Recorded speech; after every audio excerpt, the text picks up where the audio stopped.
Many say she was the star of the show during Thursday night's happy hour debate, the first one. Watch.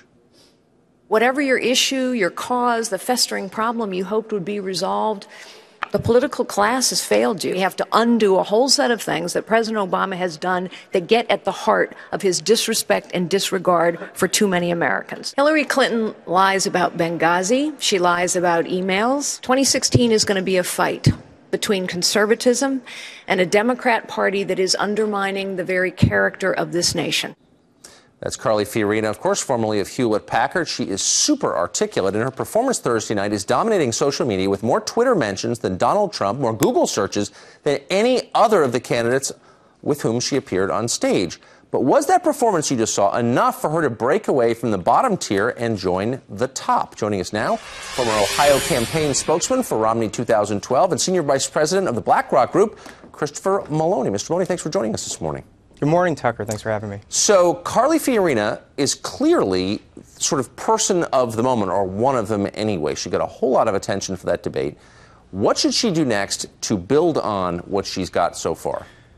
Well, just 72 hours ago, she had the lowest name ID in a field of 17 candidates.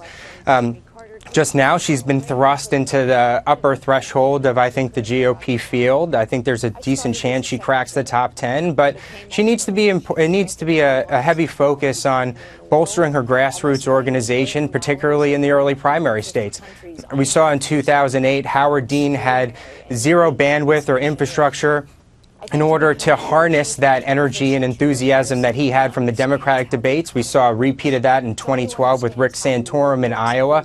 Having the ability to recruit volunteers and turn viewers into donors and grassroots supporters who are going to go out and caucus for you and vote in the New Hampshire snow in a primary come February is going to be critically important for Carly Fiorina moving forward. Yes, and she's so good in interviews. We've had her on here a couple of times. I'm always super impressed by how good she is at explaining her views.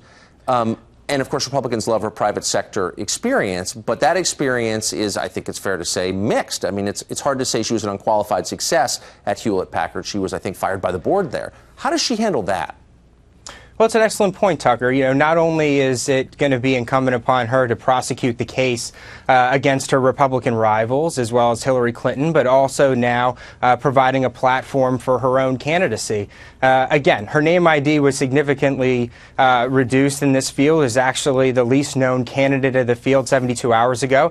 Today she's on Fox News Sunday and a couple other Sunday show programs. So not only does she need to move forward on a track of prosecuting the case against the president and Hillary Clinton, as you said she does in an extremely efficient and effective manner, but also she needs to provide the logic and reasoning as to why she should be the next commander-in-chief, the next leader of our economy.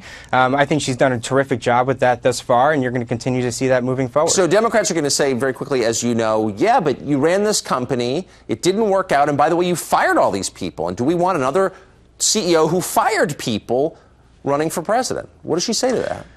Well, I think that it's easy at that particular juncture to look at Hillary Clinton's record, who hasn't run anything. If you take a look at what she's done at the State Department, it's been tenure mired in controversy and scandal that's going to dog her through the election in November. What we need is a president who can espouse a private sector experience and understands how to counterbalance that with a vision for moving the country forward. Yeah. So, again, I think it has to do with contrasting herself with her opposition, both in the GOP primary, but also in the general election, and then providing a vision for where she wants to take the country. And she's certainly very skilled and adept at doing that from what we've seen thus far. Exactly. Smart. Thanks a lot. We appreciate it. Christopher Meloni from BlackRock. Thank you, Tucker. Have a good day. You too.